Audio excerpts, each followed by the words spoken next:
Hello guys, welcome to our channel. This is Teja. ప్రస్తుతం మనతో పాటు సీనియర్ జర్నలిస్ట్ నాము బాలాజీ గారు. నమస్తే సార్. నమస్తే. సో తెలుగుదేశం పార్టీ సీనియర్ లీడర్లలో అసంతృప్తి ఉందా? ఎందుకంటే ఇప్పుడు వచ్చే ఎన్నికలకి వాళ్ళందరికీ కూడా దాదాపు చాలామంది వరకు కూడా టికెట్లు ఇంకా కన్ఫర్మ్ అవ్వలేదు, ఇవ్వట్లేదని కూడా ఒక వార్త అయితే వెలుగులోకి వచ్చింది. దీనికి బీజేపీతో పొత్తు కారణం అంటారా? సో దాని గురించి ఏం చెప్తారు? ఇప్పుడు గత కొంతకాలం నుంచి చంద్రబాబు అక్కడ ఉండవల్లిలో ఆయన ఇంట్లో కూర్చొని అనేక మంది తెలుగుదేశం నాయకులతో ప్రత్యక్షంగా మాట్లాడుతున్నారు. ఒక పక్క కెమెరాలతో ఫోన్లలో మాట్లాడుతున్నారు, వీడియో కాల్స్లో మాట్లాడుతున్నారు. అందరినీ ఆయన శాంతపరచడానికి ట్రై చేస్తున్నాడు. మీరు త్యాగాలకు సిద్ధం కావాలి అని పిలిపిస్తున్నాడు. దీని వెనక ఏముంది, ఎందుకు ఇలాగ ఉన్నారు? కొంతమంది ఇప్పుడు గోరంట్ల బుచ్చయ్య చౌదరి ఆయన ఓపెన్గానే మాట్లాడారు. రాజమండ్రి రూరల్ ఎమ్మెల్యే ఆయన ఓపెన్గానే సీనియర్స్కి ఖచ్చితంగా టికెట్లు ఇవ్వాలి, జనసేనకో బీజేపీకో ఇస్తే కుదరదు, నాకు ఖచ్చితంగా ఇస్తారని నమ్ముతున్నానని ఆయన మాట్లాడారు. జేసీ ప్రభాకర్ రెడ్డి మొన్న నాకైతే మా ఇంట్లో ఇద్దరికి ఇస్తానంటున్నారు, ఒక ఎంపీ ఒక ఎమ్మెల్యే, నాకేమి ఇవ్వనని అయితే ఆయన ఏం చెప్పలేదు, నాకే ఇస్తారని నేను అనుకుంటున్నానని ఆయన అంటున్నాడు. ఇక బోండా ఉమా లాంటి వాళ్ళు అయితే ఊరేగింపులు బల ప్రదర్శనలు చేస్తున్నారు. భూమా అఖిలప్రియ ఒక పక్క తిరుగుతుంది.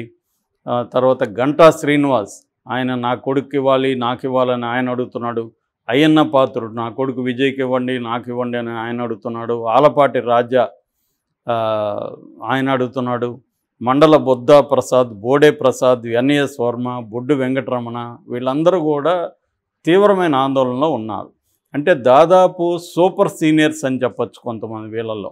ఈ సూపర్ సీనియర్స్కి ఎవరికి కూడా ఈసారి టికెట్ ఇచ్చే పరిస్థితి కనబడలేదు.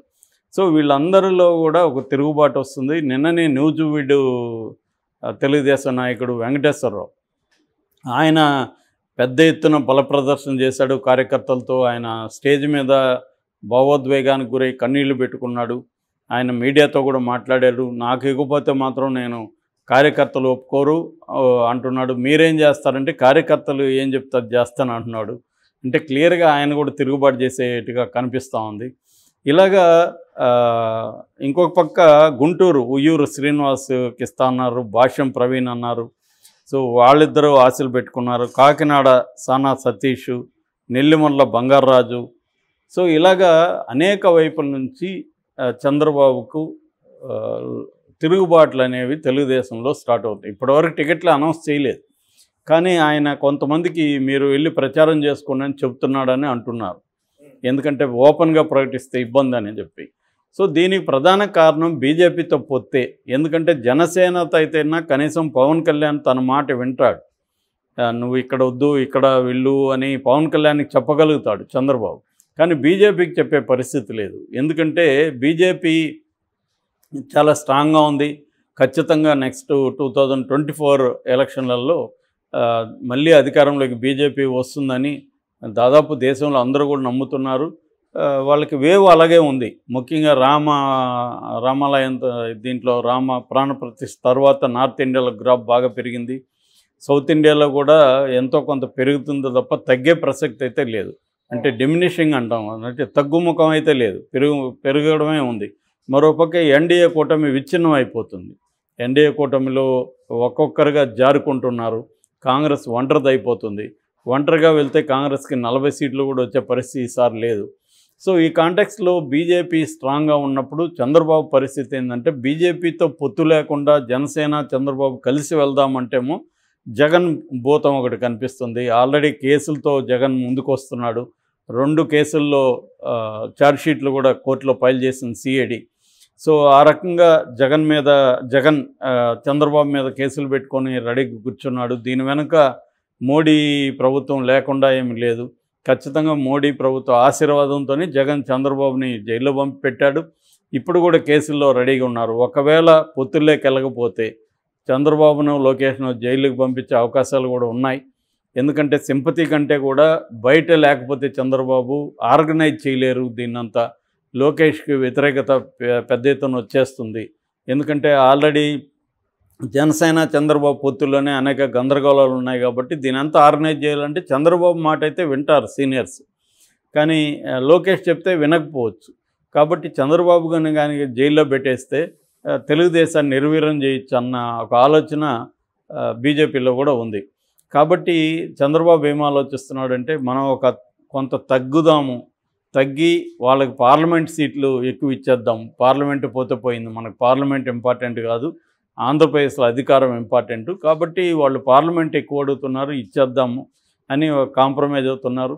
సో ఈ కాంటెక్స్లో పార్లమెంటే కాదు, బీజేపీ ఈసారి ఆంధ్రప్రదేశ్ అసెంబ్లీలో కూడా ఎక్కువ సీట్లు తెచ్చుకోవాలని ట్రై చేస్తుంది. అవసరమైతే రేపు పొద్దున తమ మద్దతుతోనే చంద్రబాబు అధికారాన్ని కైవసం చేసుకునే విధంగా బీజేపీ ప్లాన్ చేస్తుంది.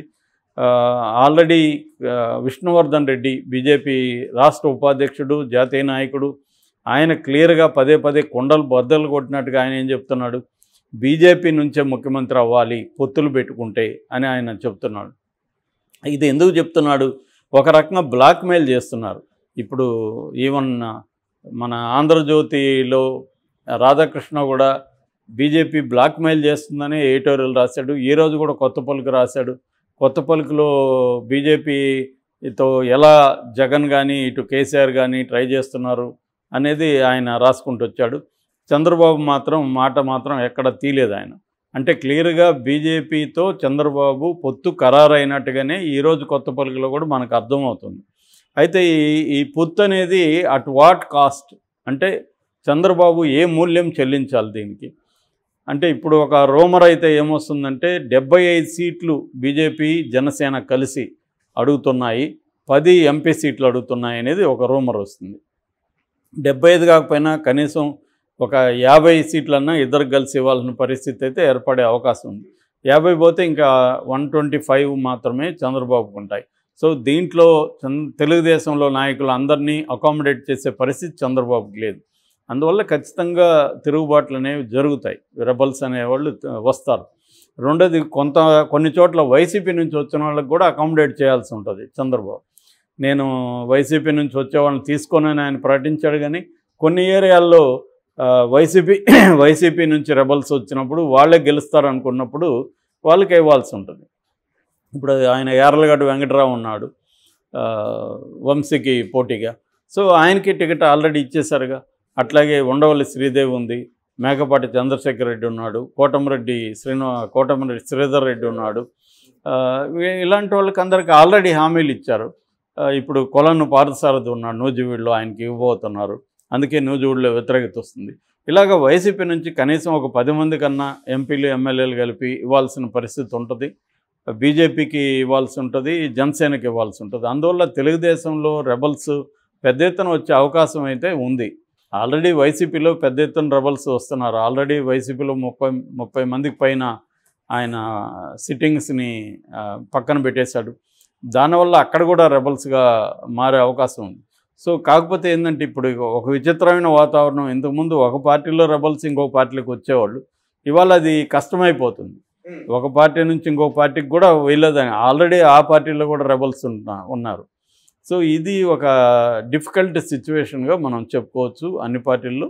అది ఓన్లీ చంద్రబాబుకే పరిమితం కాదు. ఇప్పుడు టాపిక్ చంద్రబాబు కాబట్టి నేను అది చెప్తున్నాను. ఇంతకుముందు కూడా వైసీపీలో రెబల్స్ మీద కూడా నేను మాట్లాడాను. సో అన్ని పార్టీల్లో ఉంది. ఈవెన్ జనసేనకు కూడా ఇదే ప్రాబ్లం. జనసేనలో ఎప్పటి నుంచో జెండా మోసిన వాళ్ళ పరిస్థితి ఏంటి, కొత్తగా జనసేనలోకి చేరిన వాళ్ళకే ఇంపార్టెన్స్ ఇస్తున్నారు. ఫర్ ఎగ్జాంపుల్ విశాఖ శివశంకర్ అక్కడ జనసేనలో ఎప్పటి నుంచో ఆయన పనిచేసుకుంటుంటే ఇప్పుడు వచ్చి వంశీకృష్ణ యాదవ్ మన ఎమ్మెల్సీ, వైసీపీ ఎమ్మెల్సీ, ఆయన వచ్చి జనసేనలో చేరినాడు. ఇప్పుడు ఆయనకి ఇంపార్టెన్స్ ఇస్తున్నారు. మన వైపు టీడీపీ నుంచి వైసీపీలోకి, వైసీపీ నుంచి జనసేనలోకి వెళ్ళిన పంచకర్ల రమేష్కి ఇంపార్టెన్స్ ఇస్తున్నారు. దాంతో శివశంకర్ గొడవ చేసే అవకాశాలు ఉన్నాయి. ఇట్లా ప్రతి చోట కూడా జనసేన వాళ్ళల్లో కూడా ఇబ్బందులు ఉన్నాయి. విజయవాడ వెస్ట్లో అదే పరిస్థితి. సో ఇలాగా జనసేనలోనూ రెబల్స్ ఇంకా తయారవుతారు, తెలుగుదేశంలో రెబల్స్ సంఖ్య బాగా పెరుగుతుంది. ఈ తిరుగుబాట్లని ఎలా చంద్రబాబు డీల్ చేస్తాడనేది చాలా ఆయనకి పెద్ద ఛాలెంజ్గానే మనం చెప్పచ్చు. దీనికి ప్రధాన కారణం బీజేపీతో పొత్తు అని కూడా మనం చెప్పచ్చు. బీజేపీతో పొత్తు లేకపోతే జనసేన కూడా అన్ని డిమాండ్ చేసే పరిస్థితి ఉండదు. ఇప్పుడు బీజేపీ పొత్తు వల్ల జనసేన తరపున కూడా బీజేపీ డిమాండ్లో చేస్తుంది.